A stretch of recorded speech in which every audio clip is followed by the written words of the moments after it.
Capítulo 5, do verso 13 ao 15, meus irmãos. Gálatas 5, do verso 3 ao verso 15.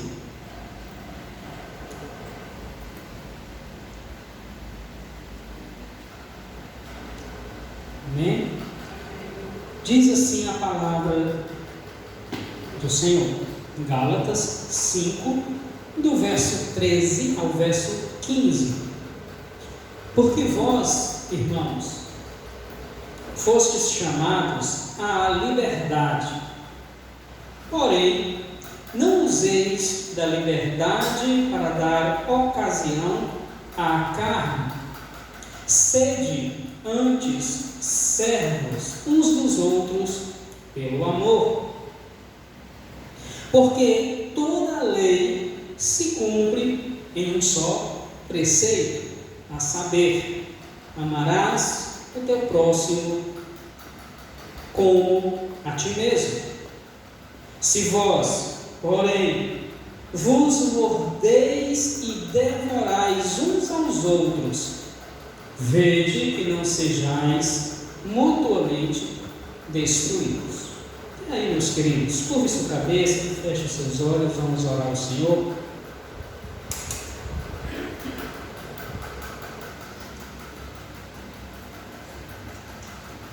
Espírito Santo, que o Senhor possa aplicar a palavra que acabamos de ler à vida da tua igreja nessa noite, Senhor.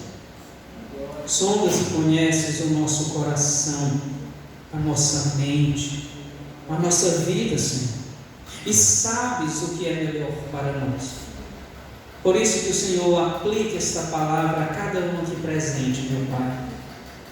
Pedimos pelos irmãos que não estão aqui, pelos que estão viajando, por aqueles que não priorizaram estar aqui, que o Senhor sonde, que o Senhor corrija, que o Senhor tenha misericórdia, que o Senhor tenha misericórdia de nós, que aqui estamos. Nos edifica nessa noite, Senhor, com a Tua palavra. Senhor, nós pedimos no nome de Jesus Cristo, nosso Senhor. Fala a vida da Tua igreja, assim agradecemos. Amém. Podem sentar, queridos. O amor cristão é quem dá os limites à liberdade cristã. É disso, meus amados irmãos, que esse texto está tratando aqui. Qual é o contexto em que estão inseridos esses versos 13, 14 e 15, aqui do 5º capítulo de Gálatas? Irmãos, havia alguns falsos mestres judeus que queriam judaizar os cristãos gentios. O que é isso? Eles queriam que as igrejas da Galácia é uma região com várias igrejas, daí o nome da carta aos Gálatas.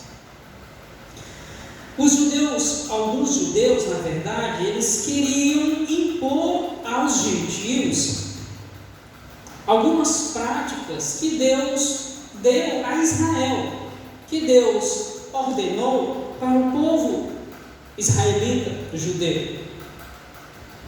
Por exemplo, muitos desses líderes, poderíamos dizer falsos mestres judeus, queriam impor aos gentios a circuncisão, por exemplo, que era algo para o povo de Israel.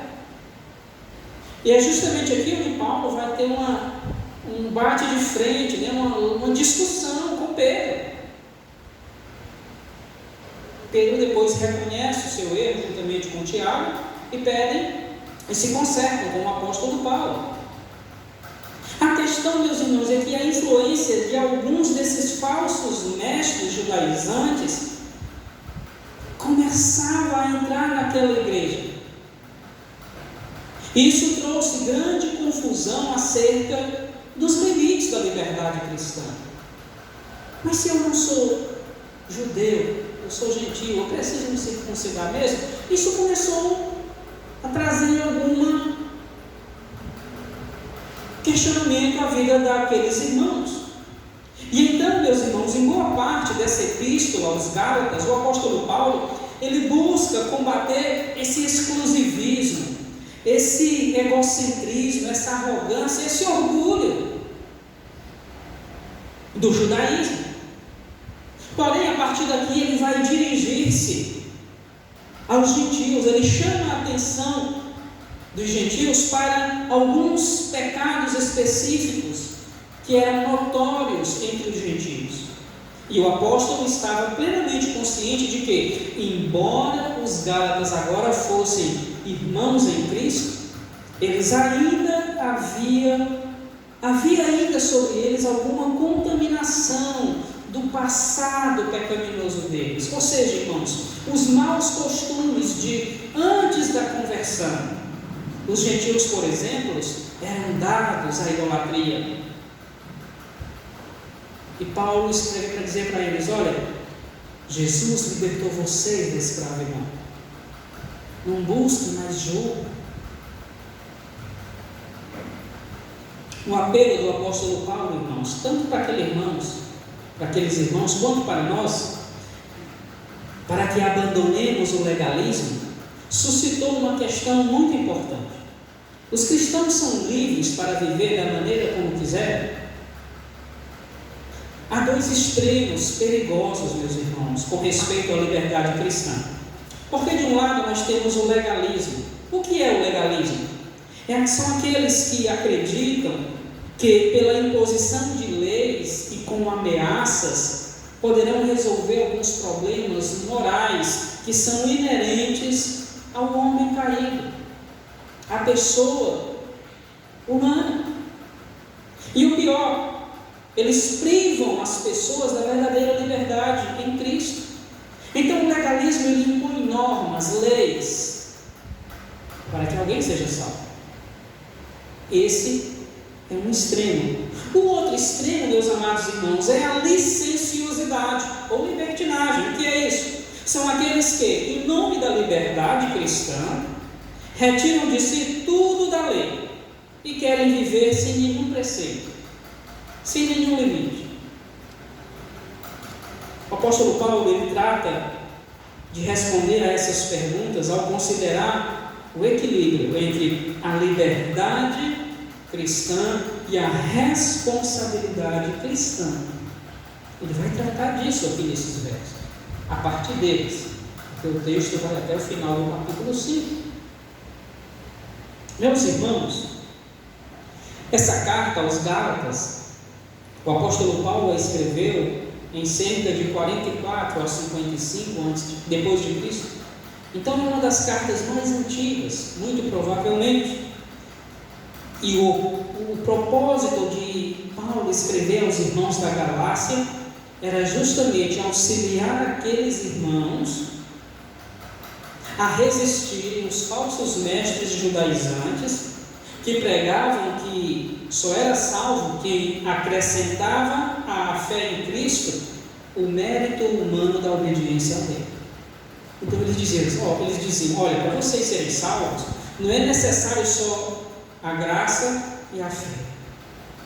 Vocês não são salvos só pela graça mediante a fé, vocês têm que seguir a lei também. Tem que circuncidar, tem a lei do levirato, não pode comer carne de animais de unha fendida ou porco. Então eles queriam impor, meus amados irmãos, essas e outras leis aos gentios. E aí o apóstolo Paulo vai entrar dizendo, não foi isso que nosso Senhor nos ensinou. Vamos lá no verso 13. Verso 13, acompanhe na sua Bíblia. Porque vós, irmãos, fostes chamados à liberdade, porém, não useis da liberdade para dar ocasião à carne. Sede antes servos uns dos outros, pelo amor. Porque vós, irmãos, fostes chamados à liberdade. Jesus não nos chamou para cumprirmos alguns preceitos da lei escrita, mas nos chamou para a liberdade, embora a lei moral de Deus deva estar guardada no nosso coração. Meus irmãos, Jesus nos chamou para a liberdade, fomos chamados para isso. Mas o que essa carta, o que a palavra de Deus nos diz com relação à liberdade? Porque é uma palavra que tem tantos significados, ainda mais nos nossos dias. Mas para entender o preceito bíblico, eu queria pedir que você voltasse lá no verso 1 do capítulo 5. O que diz aí? Para a liberdade foi que Cristo nos libertou. Permanecei, pois, firmes e não vos submetais, de novo, a jugo de escravidão. Para a liberdade foi que Cristo nos libertou. Permanecei, pois, firmes e não vos submeteis, de novo, a jugo de escravidão. Queridos, aqui nós temos o conceito de liberdade cristã, nesta carta. A liberdade é mais do que uma libertação. O que a lei não conseguiu realizar, pela lei ninguém pode ser salvo, porque ninguém cumpre a lei 100%. Você tropeça em diversos pontos, não é só nenhum. Eu tropeço em diversos pontos. O que a lei não conseguiu realizar, Deus o fez através de Cristo e seu Espírito. Irmãos, a liberdade é o estado em que uma pessoa anda e vive no Espírito, de modo que produza o fruto do Espírito e com alegria e gratidão faz a vontade de Deus. Essa liberdade, meus queridos irmãos, é o mesmo que deleitar-se na vontade de Deus. Nós temos nos deleitado, nos comprazido na lei moral de Deus, no mais íntimo do nosso ser. Isso é o conceito de liberdade cristã. A pessoa que realmente é livre, ela já não age mais por coação, por obrigação. Não, ela age pelo contrário, voluntariamente. Voluntariamente ela serve a Deus, e não é de qualquer forma, é com alegria de coração, porque foi para isso que o Senhor nos chamou. Então esse é o conceito de liberdade cristã. Nós não viemos à igreja obrigados, nós não estamos aqui atrás de uma bênção, nós não estamos aqui para barganhar com o Senhor, não, irmãos. Nós estamos aqui porque entendemos, e não apenas isso, temos buscado viver a liberdade cristã. Voluntariamente, com alegria de coração, servimos ao Senhor. Porém, não useis da liberdade para dar ocasião à carne, porque vós, irmãos, fostes chamados à liberdade. Já vimos aqui que o conceito de liberdade é andarmos no Espírito. É o fruto do Espírito que está sendo produzido na nossa vida. É uma vida guiada pelo Espírito Santo que se deleita na vontade, na lei moral de Deus. Porém, não useis da liberdade para dar ocasião à carne. O que estava acontecendo com os Gálatas, meus irmãos, é que eles deveriam estar em alerta para não concordarem com uma interpretação distorcida da liberdade cristã, como se fosse uma oportunidade, ou seja, um trampolim, um incentivo para a afirmação da natureza pecaminosa humana. Tem pessoas hoje, meus amados irmãos, em nome de Jesus, fazendo pecados escrabosos. Pessoas em nome de Jesus afirmando que Jesus não afirmou, que agora são livres. Mas do que Jesus nos livrou? Para o que Jesus nos livrou? Irmãos, converter a liberdade em licenciosidade ou libertinagem é um mal inerente à natureza humana. É por isso que o apóstolo aqui, ele diz para os Gálatas: liguem o alerta, cuidado. Não concordem com uma interpretação distorcida da liberdade cristã. O nosso eu, meus amados irmãos, a nossa natureza pecaminosa é tendenciosa para o erro, para a licenciosidade, para a libertinagem. Isso é um mal inerente à nossa natureza. Irmãos, e tantas pessoas interpretam a liberdade como um direito para pecar. Tem. Isso é um grande mal que tem entrado no nosso país, vindo da América, que são cristãos liberais, se é que existe. Se é que alguém pode se dizer cristão e ter uma vida libertina com relação à moralidade. Queridos, quantas pessoas têm interpretado a liberdade cristã como um direito para pecar?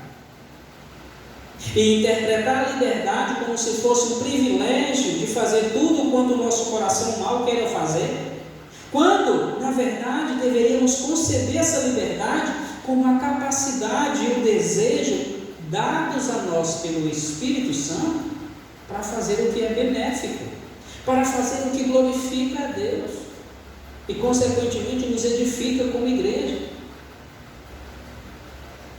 A liberdade, meus amados irmãos, é algo que está na nossa consciência, que olha para Deus. Mas o uso dessa liberdade não diz respeito somente ao Senhor, mas talvez e principalmente aqui, diz respeito às pessoas,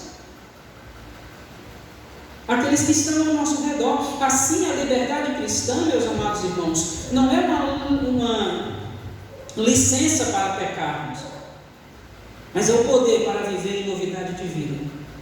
A liberdade cristã não é licenciosidade, mas deleite na santidade.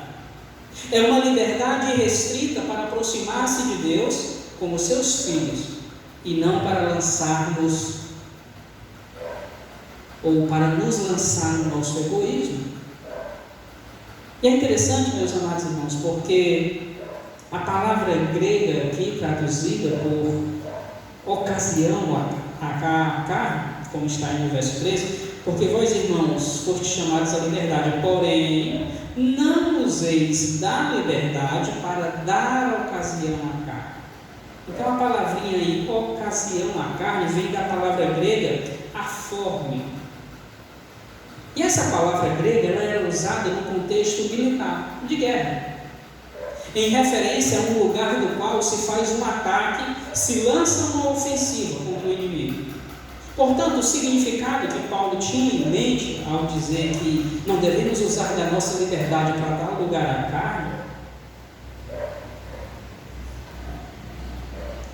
é justamente, meus amados irmãos, que um lugar vantajoso e também uma oportunidade ou pretexto, não devemos usá-los de tal forma que não glorifique a Deus. A nossa liberdade em Cristo não deve ser usada como um pretexto para a satisfação de nossos desejos pecaminosos. Então, perceba que há uma linha tênue. E nós temos aqui dois extremos: o legalismo de um lado e a licenciosidade ou libertinagem do outro. A liberdade cristã está no meio disso. Não é nem um extremo e nem o outro. Sede antes servos uns dos outros. Ou seja, meus queridos, a palavra de Deus ela estabelece uma norma para o uso lícito dessa liberdade. Porque muitos têm usado a liberdade cristã, como falamos, como uma licença para pecar. E não é isso que a palavra está dizendo. Sede antes servos uns dos outros pelo amor. É o que diz o final do verso 13. Ou seja, a palavra ela estabelece uma norma para o uso lícito da liberdade, para que ela não se converta num pretexto ou ocasião para o pecado, para a desobediência. A palavra explica, meus amados irmãos, que a forma de restringir o abuso dessa liberdade cristã transformando ela em licenciosidade. Quem estabelece o limite para isso? Quem regula isso? É o amor. Sede antes servos uns dos outros pelo amor. Porque vós, irmãos, fostes chamados à liberdade. Aleluia. Porém, não useis da liberdade para dar ocasião à carne. Sede antes servos uns dos outros pelo amor. E o amor aqui é uma palavra importante, chave, porque faltava na igreja dos Gálatas. Faltava mesmo. Jesus disse que aquele que pratica o pecado é escravo do pecado. João 8,34. Paulo disse que os homens, antes de sua conversão, eram escravos de toda sorte de paixões e prazeres mundanos. Tito 3,3. A palavra liberdade, irmãos, ela está profundamente desgastada. Sabe por quê? Porque muitas pessoas, em nome dessa liberdade, frequentemente defendem práticas nocivas, pecaminosas, em nome dessa liberdade. A banalização do sexo, ou seja, o sexo fora do casamento, a homossexualidade,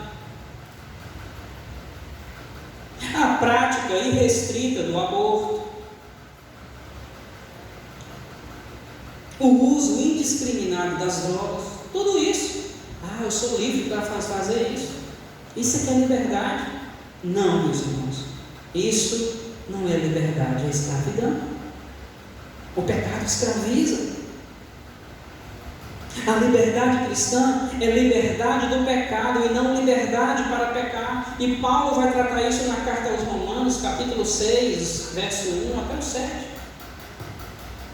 A liberdade do cristão, irmãos, não é para satisfação própria, mas para servir os outros. Isso é o Evangelho. Nós somos livres no nosso relacionamento com Deus, mas somos escravos nos nossos relacionamentos com os outros.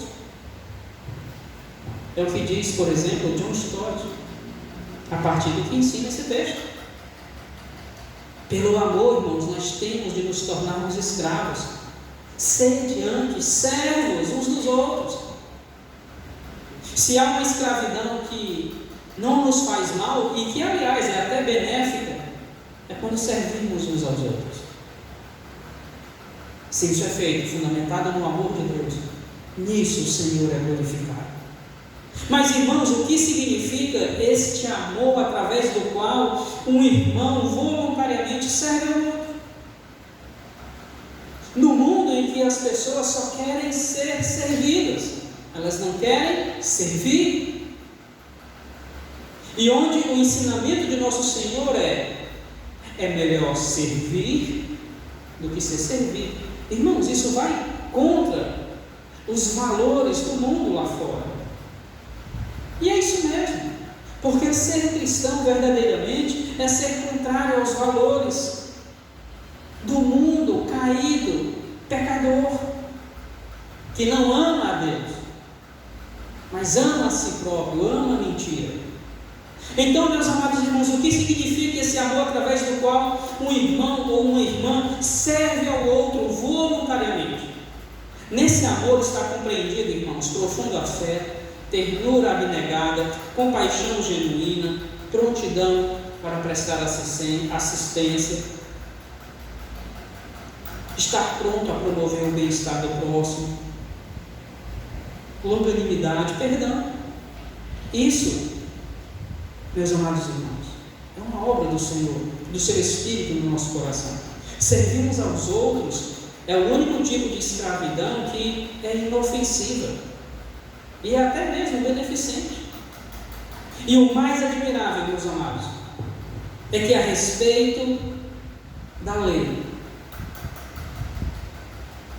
o amor é o único que pode substituir. Tudo aquilo que é prescrito na lei, tudo aquilo que é dito na lei, o amor é que pode cumprir. E era o que faltava às igrejas da Galácia. O mais admirável a respeito do amor é que ele substitui todas as leis que Deus já deu. Amarás o teu próximo como a ti mesmo, meus amados irmãos, resolve todos os problemas de relacionamento. Porque se eu amar o meu irmão, eu não vou roubá-lo. Se eu amar o meu irmão, eu não vou mentir para ele. E etc. O que diz a segunda parte dos mandamentos. Meus irmãos, se amarmos as pessoas porque amamos a Cristo, não roubaremos delas, não mentiremos, não as invejaremos, não procuraremos feri-las. O amor no coração substitui as leis e a ameaça. E aí chegamos no verso 14. Porque toda a lei se cumpre em um só preceito, a saber, amarás o teu próximo como a ti mesmo. Irmãos, aqui o apóstolo Paulo está citando Levítico 19 e 18. Porque toda a lei se cumpre em um só preceito. Qual é ele? Amarás o teu próximo como a ti mesmo. Isso foi repetido por Jesus também. O primeiro, antes de Paulo. Irmãos, o amor ele é tanto a síntese quanto a realização na prática de toda a lei moral dada por Deus, vista como uma unidade. O apóstolo Paulo frisa aqui a segunda tábua da lei. Lembram-se que eram duas tábuas, as tábuas de pedras que o Senhor deu a Moisés? A primeira dizia respeito ao Senhor: amarás o Senhor teu Deus de todo o teu coração, com toda a tua força, todo o teu entendimento. Não adorarás a outros deuses. A segunda tábua dizia respeito ao relacionamento da pessoa com o seu próximo.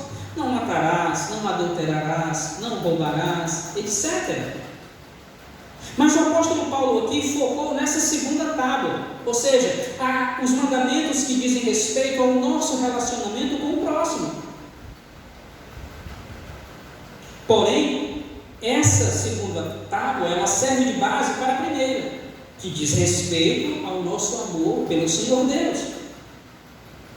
Os mandamentos são inseparáveis. Irmãos, a presente recomendação do amor, nesse verso 14, ela visava ensinar aos Gálatas e também a nós que o amor é a principal parte da perfeição cristã. É o maior dom. É o que mais nos assemelha com Jesus. João Calvino diz que Deus resolve provar o nosso amor para com Ele por meio do amor ao nosso irmão. Talvez isso explique também um pouco esse verso. Como assim, pastor? Não é porque o amor ao próximo seja superior ao amor a Deus. Não. Mesmo o verso 14 estando afirmando que para cumprirmos a lei temos que amar o próximo. Mas no sentido, meus amados irmãos, de que a adoração a Deus ela é provada, verdadeira, também na forma como amamos o nosso próximo. Deus é invisível, mas se representa nos irmãos. O amor para com os irmãos flui do amor de Deus. Se verdadeiramente amamos a Deus, nós também amaremos os irmãos. É nessa perspectiva que o verso está dizendo que cumprir toda a lei é amar o próximo como a ti mesmo. Porque para que amemos o próximo, torna-se necessário antes amarmos o Senhor. O apóstolo Paulo, irmãos, ele não anulou a lei, pelo contrário, ele afirmou-a. Cristo não aboliu a lei, antes a cumpriu. Muitos aspectos da lei, meus irmãos, tais como as prescrições sociais, alimentares, elas devem ser reinterpretadas à luz da obra de Cristo.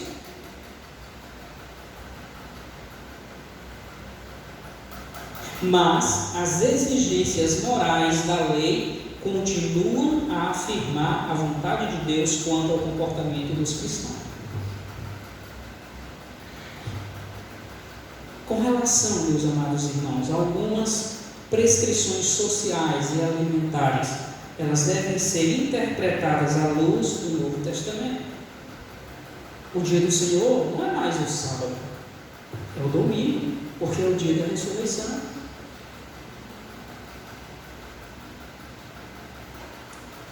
O alimentar-se da carne de porco é uma prescrição para Israel. Isso à luz do Novo Testamento.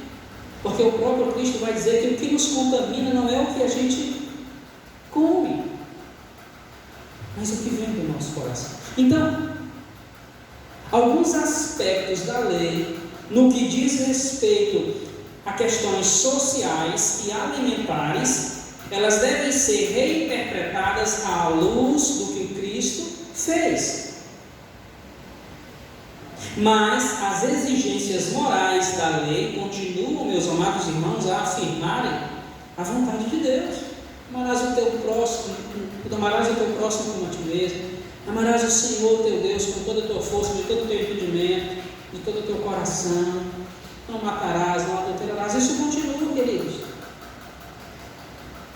Alguns aspectos e exigências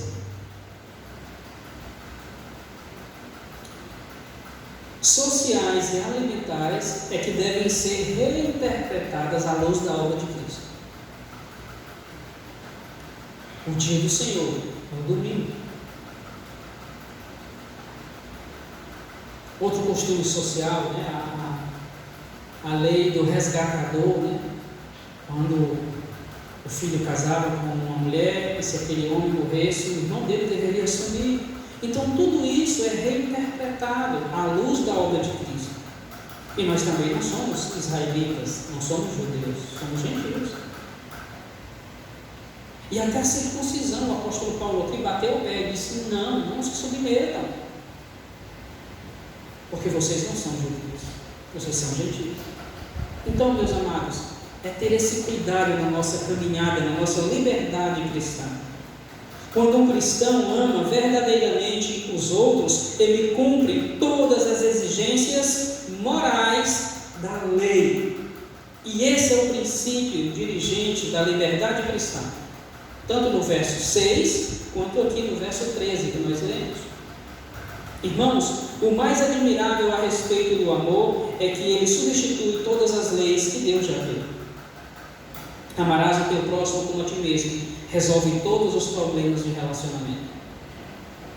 Se amarmos as pessoas, porque amamos a Cristo, irmãos, nós não roubaremos delas, não mentiremos para elas, não as invejaremos, não procuraremos feri-las. O amor no coração substitui a lei. E aí chegamos no verso 15, que diz assim: se vós, porém, vos mordeis e devorais uns aos outros, vede que não sejais mutuamente destruídos. Se vós, porém, vos mordeis e devorais uns aos outros. Olha que atitude de uns para com os outros totalmente reprovável. A atitude de uns para com os outros, que aqui é citada no verso 15, é condenada. E é o oposto do que se pediu nas exortações dos versos 13 e 14. Nesse verso 15, irmãos, as pessoas que eram membros da igreja da Galácia, elas são descritas como animais selvagens, que se mordem e se devoram. De maneira mútua. Porém, como é possível tal conduta daqueles que se dizem crentes no Senhor Jesus Cristo e membros da única igreja santa e universal, a igreja do Senhor? Então vem aqui uma repreensão do apóstolo: vede que não sejais mutuamente destruídos. Irmãos, ao que parece, havia entre alguns irmãos aqui da Galácia algum tipo de desavença, porque eles diferiam em matéria de doutrina. Parece que alguns queriam seguir os judaizantes, mas outros estavam ouvindo o que o apóstolo Paulo dizia: não se submetam mais a nenhum tipo de escravidão. Cristo chamou para vocês sobre a liberdade. Todavia, essa liberdade, não use ela como pretexto para o pecado, para as obras da carne.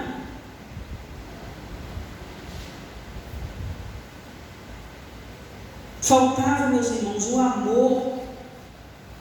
E colocar mais regras ou parâmetros que uma igreja venha adotar, por mais que tenha regras e parâmetros, nenhuma delas garante a espiritualidade da igreja.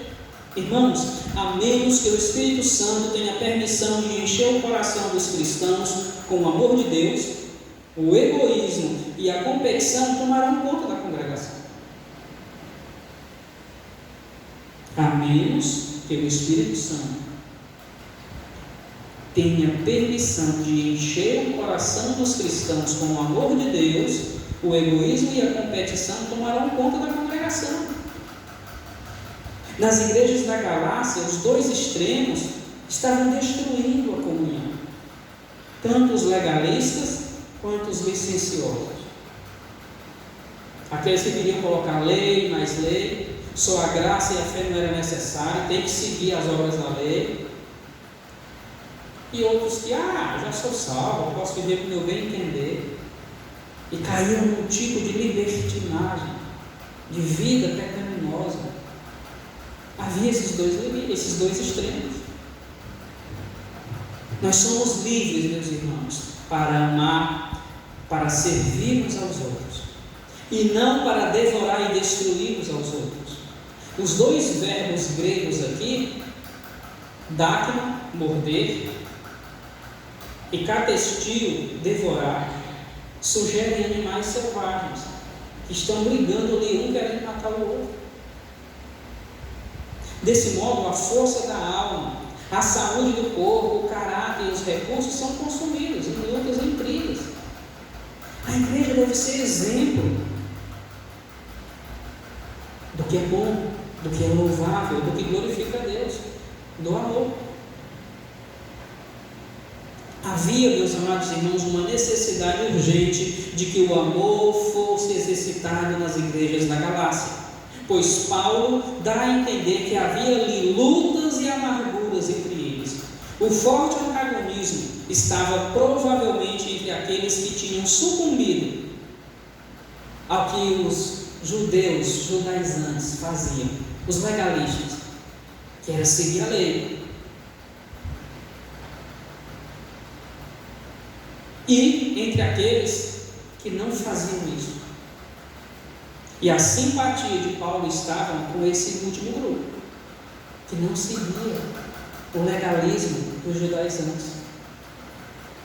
Mas Paulo reconhecia que sem amor eles não podiam vencer aqueles que se lhes opunham.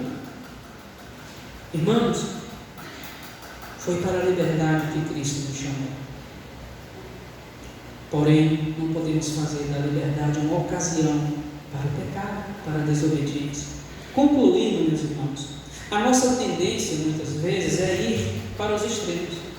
Um cristão interpreta a liberdade, ou pode interpretar a liberdade como licenciosidade, e acredita que pode fazer o que bem entender.